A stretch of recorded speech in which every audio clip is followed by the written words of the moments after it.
Welcome to the Deep Dive. Yeah.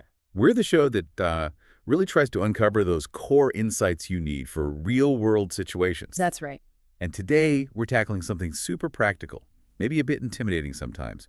Drugstores and pharmacies. Yeah, absolutely. It seems simple, but knowing what to say can be tricky. Totally. And this isn't just about vocabulary lists. We're talking about communication shortcuts, the kind that build actual confidence. Right. Whether you're traveling, maybe living somewhere new, or honestly just want to feel more comfortable in everyday English. We all end up there, don't we? Need cough drops, vitamins, toothpaste maybe. Or something a bit more pressing, like a headache, allergies starting up, a sore throat. So the big question is, how do you ask for what you need confidently without feeling, awkward or lost? And that's exactly what we're aiming to sort of unpack in this deep dive. Okay. Our mission, really, is to give you those key expressions, the insight, so you can walk into these places feeling sure of yourself. Making it easy, maybe even a bit fun. Hopefully, fun to ask for what you need, understand what people say back, and just feel, well, at ease browsing the aisles. Yeah. And the key thing here, like you said, it's not a boring grammar lesson. Definitely not. We're aiming for a shortcut to practical, real-world English, stuff people genuinely say. And the sources we're drawing on for this deep dive, they're all picked specifically for that reason, right? Yeah. Real-world communication. Exactly. Focusing on language that sounds natural, relaxed, friendly. Okay, great. So, should we jump into the first really useful expression? Let's do it. Okay, picture this. You walk into a pharmacy. You need something, let's say, for a cough that just won't quit. Mm-hmm. But you don't know the product name, maybe not even the exact right medical word. Mm. How do you start that conversation without sounding, demanding or totally clueless? Right. That's a classic situation. And this is where do you have anything for is just, well, it's a game changer. Okay. Do you have anything for? Yeah. What's so good about it isn't just that it works for anything, do you have anything for a sore throat? Do you have anything for dry skin? So it's versatile. Very versatile. Yeah. But it's also the politeness baked into it. In English, we often prefer to sort of invite a suggestion. Ah, okay. Rather than just stating a demand. Exactly. It's softer, it's open-ended. It immediately positions the pharmacist as the helpful expert, which, makes the whole interaction smoother. That makes sense. It's like you're saying, here's my problem. Can you guide me? Precisely. You state the issue, what's bothering you, and they take it from there. Cool. So that's the first one. What's next? Okay, moving on.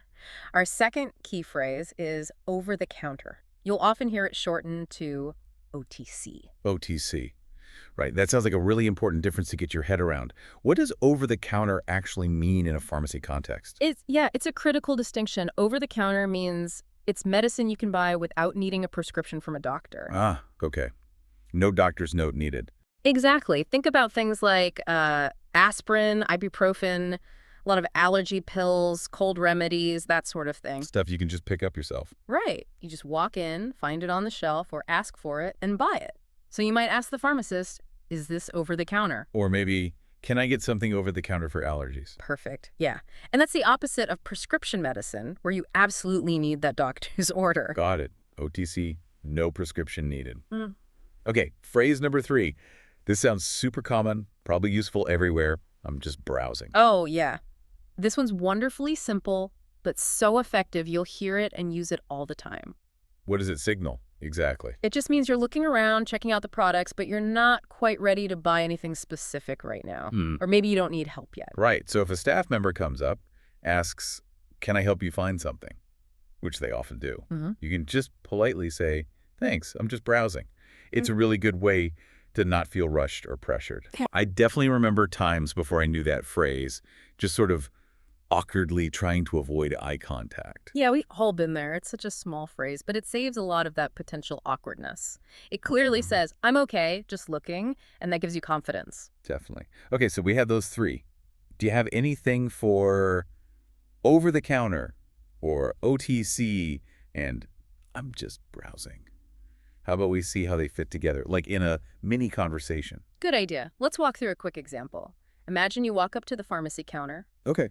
The pharmacist might start with, hi there, can I help you find something? Pretty standard. And then I, as the customer, could say, hi. Yeah. Yeah. Do you have anything for a headache? Using that first phrase right away. Perfect.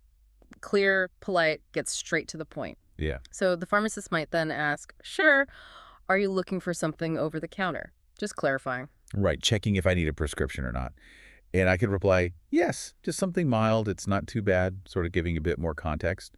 Exactly. That's natural. Yep. Helps them narrow it down. They might then say, all right, we have ibuprofen and acetaminophen right here, pointing them out. And I could say, thanks, and then maybe add, oh, and I might grab some lip balm, too. That feels pretty casual. Very natural, yeah. It's how people talk. And the pharmacist would likely finish with, sure thing, let me know if you need help with anything else. To which I'd say, will do, thanks. Okay. Okay, yeah, that little exchange really shows how these phrases just weave into a normal chat. They really do.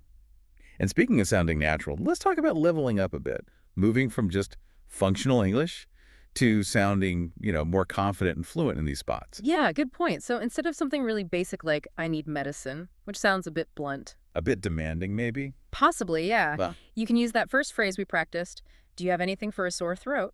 It's more specific, it's polite, it invites help. much better. Yeah. Or instead of just, can I buy this? Right. Upgrading to is this over the counter shows you understand that key difference we talked about. It shows you're thinking. Makes you sound more informed. Definitely. And when you're looking around, ditching a simple, I'm looking for, I'm just browsing, thanks. Yeah, much smoother.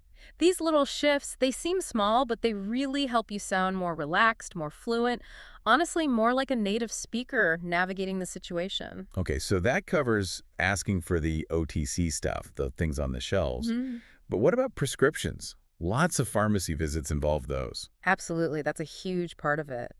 How do you handle dropping off or picking one up? Yeah, how do you start that conversation smoothly? It's pretty straightforward, actually. You'd usually go to the dedicated prescription counter and say something like, hi, I'm here to pick up a prescription for your name. Or maybe I have a prescription to fill Yeah, if you're dropping it off. exactly. Fill a prescription is the common phrase for giving it to them for the first time. They'll likely ask for your date of birth, maybe ID, just to confirm it's you. Standard procedure. Yeah. And sometimes, especially if it's a new prescription or they want to offer advice, they might ask, what are your symptoms? Ah, Yeah. okay. So being ready to describe briefly what's wrong. Right. You don't need a long medical history, just be clear. I have a persistent dry cough, or it's a throbbing headache, mostly on one side. Gotcha. Just being clear and concise seems key there, too. It really is. And hey, remember, you don't have to memorize everything we're saying all at once. Good point. It's a lot. Just pick one phrase, maybe one that resonates with you, and try to use it next time you're in that kind of shop. That's solid advice. Good. Little steps. What about practice? Any tips for practicing this stuff outside the actual pharmacy? Oh, definitely. A great mental exercise is just to imagine the conversation next time you walk past a drugstore or even think about going. What would you say if you needed something? Visualize it. Exactly. Mm. Or even better, role play with a friend. One person is the pharmacist, the other is the customer. Swap roles. It sounds a bit silly maybe, but it works. No, that's actually a great idea. Takes the pressure off. You could also maybe look at a pharmacy's website in English. Brilliant idea. Yeah. Read the product descriptions, see how they label things. Pain relief, cold and flu, first aid. Helps build that specific vocabulary and context, doesn't it? Absolutely. It's a fantastic way to learn passively. Okay, should we maybe touch on a few more terms people might hear?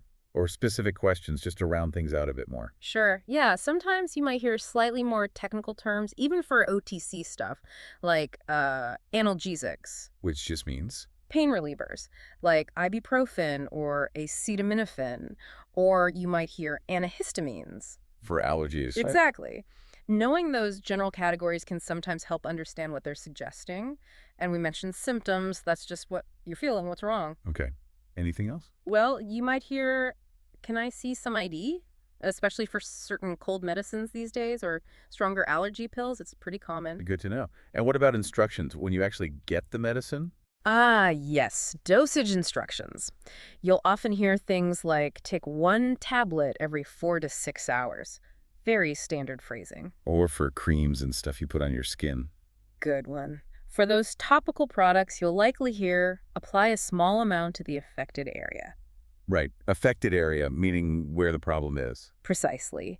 And, this brings up a really crucial point. If anything they say sounds confusing the instructions, a term they use, Just ask. absolutely, don't hesitate. Just say, sorry, could you repeat that? Or what does analgesic mean? Or Could you explain the dosage again? There's really no shame in asking for clarification. Honestly, it's way better than guessing, especially with medicine. Totally agree. It shows you're engaged and responsible. Native speakers ask clarifying questions all the time in pharmacies. That's a really important reminder. It's not about having perfect English, it's about clear communication. Exactly. So wrapping up this part, we really hope this deep dive has given you some valuable tools, some insights, enough to feel genuinely more confident next time you need to talk to someone in a drugstore or pharmacy. Yeah, remembering that clear communication is the goal. And like we just said, even native speakers ask questions. There's zero shame in asking for help or clarification, whatever your English level. Don't be afraid to speak up. Okay, so before we finish, maybe a final thought for you, the listener, to sort of chew on. Yeah, let's leave you with something to consider. Think about this. Mastering these seemingly small, practical phrases. Things like asking for suggestions when you don't know the name, understanding OTC versus prescription, just browsing politely. Mm-hmm. How does getting comfortable with those specific interactions do more than just help you buy things?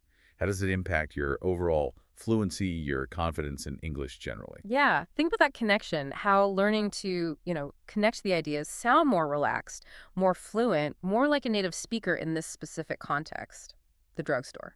How that can actually empower you. Exactly, how it can give you the confidence and the skills to navigate countless other everyday conversations with more ease and just feeling better about your English. It's like building blocks, isn't it? Yeah, Success in one area builds confidence for the next. precisely.